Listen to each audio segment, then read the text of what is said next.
Okay, so that's what I'm going to look like here in just a few minutes after I get done shooting this video, everybody. Remember, last time I told you I live in Florida, and I know it's January right now, so I'm sure it's cold for many of you, but stay tuned for the entire video. Maybe I can warm you up just a little bit. So let's get started with my best and worst money decisions over 35 years. You know, I went into ChatGPT earlier today and I was like, ChatGPT, can you help me come up with a video idea for my subscribers? I wanted to come up with something really clever to share my experience over the past several decades of saving and investing money. So they came up with this title, but they said, why don't you do it over 30 years? And then I started thinking, wait a minute. My first job was in 1990, so that was like 35 years ago.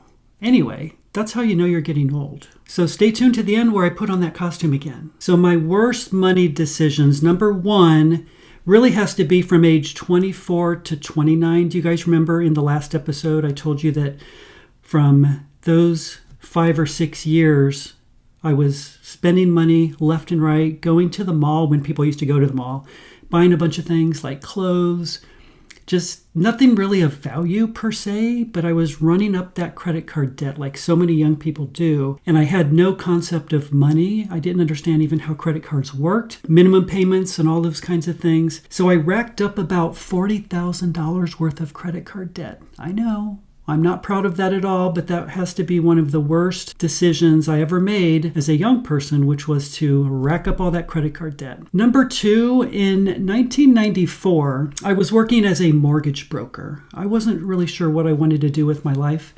Even though I went to college, I still came out trying to figure out what to do for some reason. I went to school for communications. I did a lot of behind the scenes things with television, which I really loved, but back then there were only like 3 television stations within the town that I live in. So, the competition was really severe. And so a friend of mine hired me into the mortgage business and I got my mortgage broker's license. And I found that even though I really enjoyed numbers, in fact, that was one of the very first times I was becoming familiar with numbers and realizing that I was kind of good at that, the mortgage business was a complete bad fit for me overall. But I decided, because I was making some good money at that time on refinances because interest rates were super low back in 1994, 93 and 94, I decided to lease a brand new jet black Nissan Altima, which I think at the time was probably $600, maybe $700 a month as a payment. And first of all, I really didn't even understand what a lease meant. So I was sending money over to the financing company and never really owned a thing.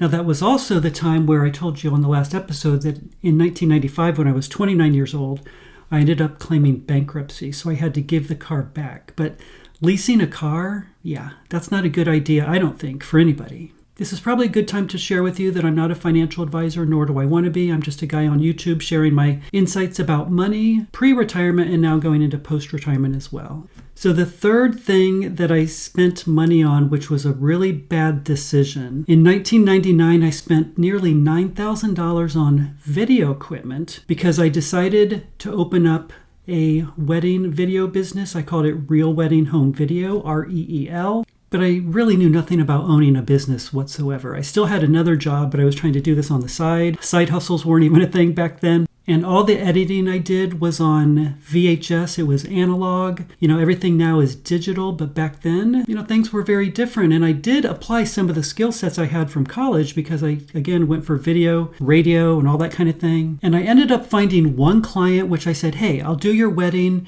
for like $250, something really below market at that particular time. And I did it. It took literally 16, 18, 20 hours to actually edit the entire thing. So when you put together like the cost of me shooting the wedding, editing it, transferring it to VHS for them, it really wasn't worth it given the fact that I never really pursued that then or did well within the business. But hindsight is 2020. I had no idea that I wouldn't be able to drum up the business. And one thing I had against me, in 1999, cell phones were able to shoot video, and I did some research, and Japan actually made the first commercially available camera phone called the Kyocera VP210. Other early models were the Samsung SCH V200. Like, you really need to know all this. But it wasn't really a good business model given the fact that the average consumer could now shoot a wedding all on their own. So I ended up selling that $9,000 equipment piece by piece. I never really made back the amount of money that I spent, however. And by the way, if you're new here, I was a late in life saver, but happened to retire at age 58, actually going into my 59th year. And if you like content from somebody that's actually gone through things, then this might be the right place for you. So I hope you subscribe and like the video as well.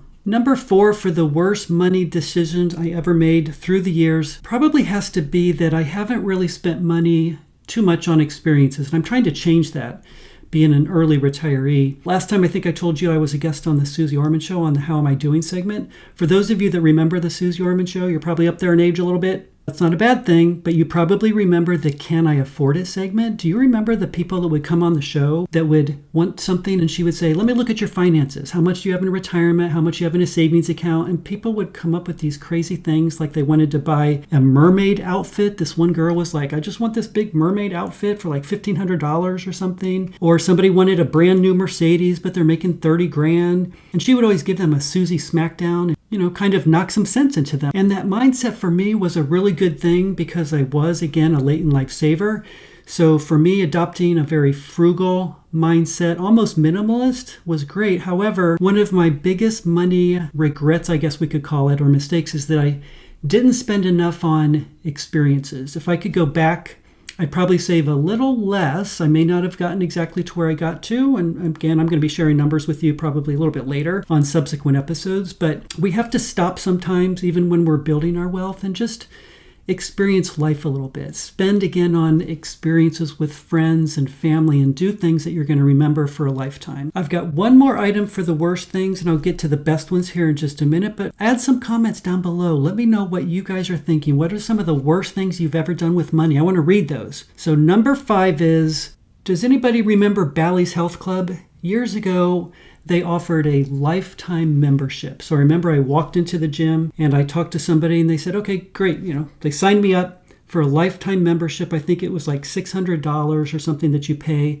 And then every year it was maybe $12. Not every month, but every year I'd pay like $12 to $15. And it was never going to go up more than a certain percentage. Well, when I bought this condo in 2003, which I haven't told you much about my condo here, but yeah, I bought this in 2003. It's a 1-bedroom. All of my financial things that I'm sharing with you, by the way, are from a single person perspective, if I haven't mentioned that. Yes, I've been in relationships, but I keep everything individual as far as savings and investing. So all the numbers I'll share with you are from a single person perspective. But I joined Bally's years ago. Then after I bought this condo, there was a LA Fitness nearby that I could go to because actually LA Fitness bought the Bally's and closed them all down. But it was a signature club and it was real close. It's only like a few miles away. And because it was a signature club, they didn't honor my lifetime membership that I had with Bally's. You could only go to the non-signature clubs. So I did that for a little while, but then I thought, you know what?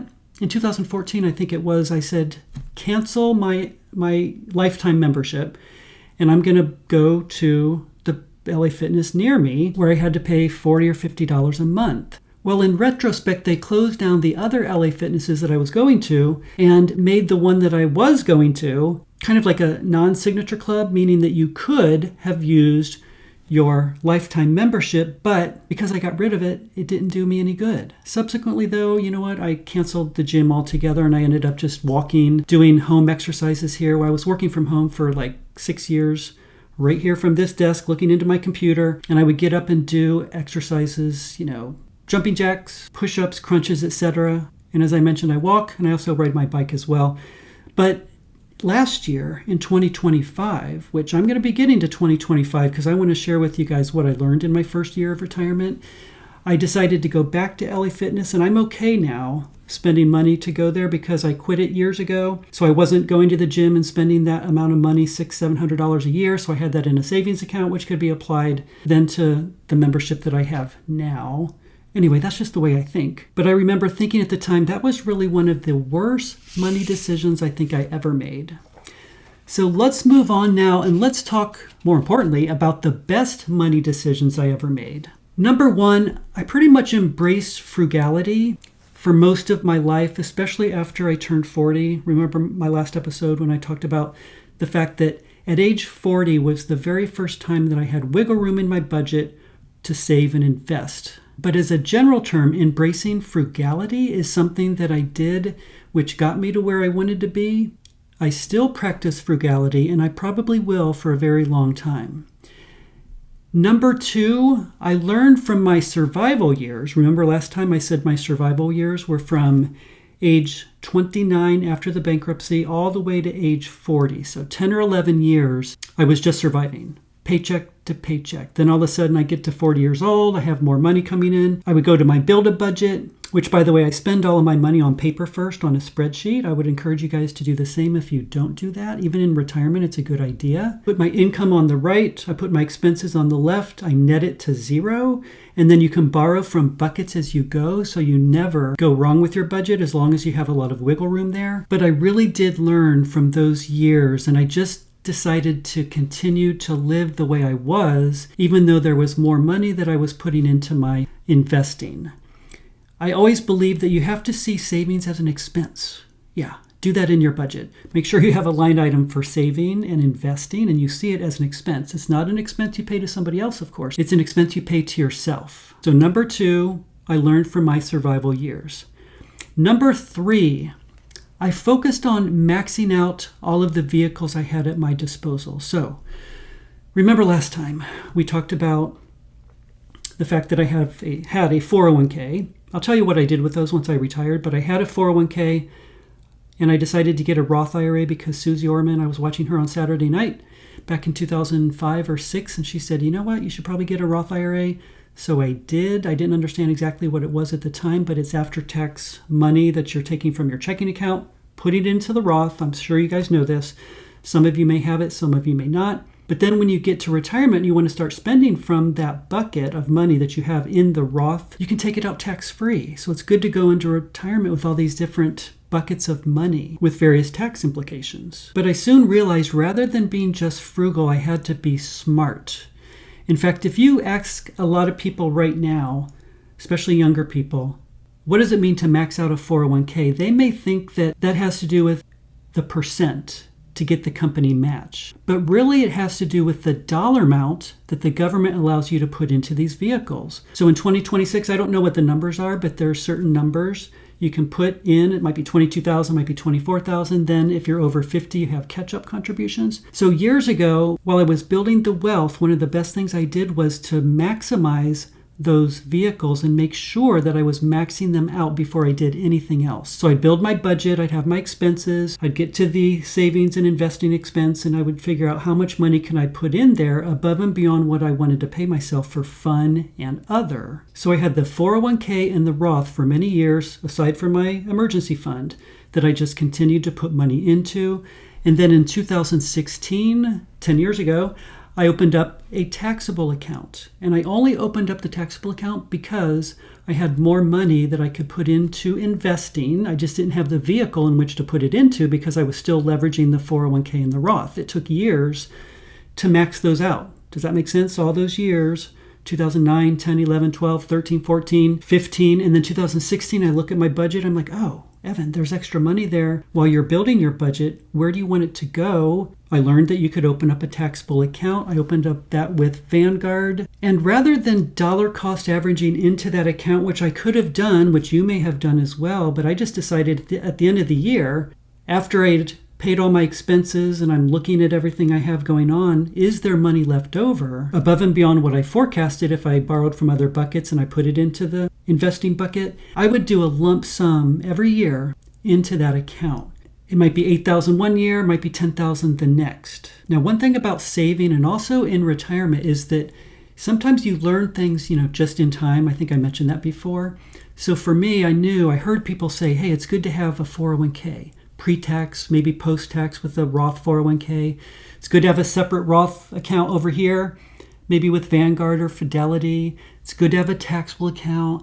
But I never really understood exactly why I was doing those things. I just knew I had to do what I had to do in those years that I was doing it, and then I would figure out things like withdrawal strategies a little bit later, which I'll share with you in subsequent episodes. But moving on to number 4 and related to that taxable account is that I think one of the best money decisions I ever made was actually opening up that taxable account at Vanguard. Could have been at Fidelity or any other company. But as you'll see coming up, I'm using that account as one of my primary accounts for spending for 2026, 27, 28, 29, and 30. I have a 5-year plan. I'll share that 5-year plan with you coming up soon. And it just so happens that that taxable account is currently all stocks right now. So when you sell shares from a taxable account, you pay capital gains because like a Roth, it was funded with after-tax money. So I don't pay tax on the money that I put into it originally, my contributions, only on the gains.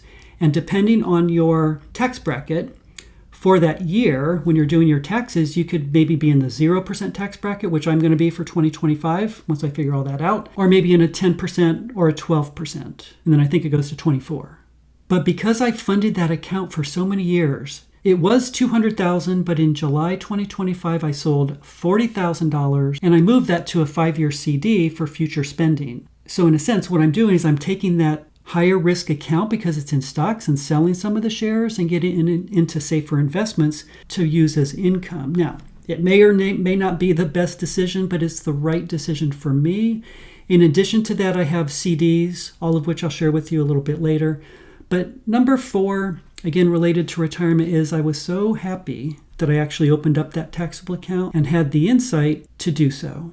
And finally, number 5 for the best money decision I ever made, and these are in no particular order actually, but another thing I thought of is for several years I subscribed to Vanguard's advisory services.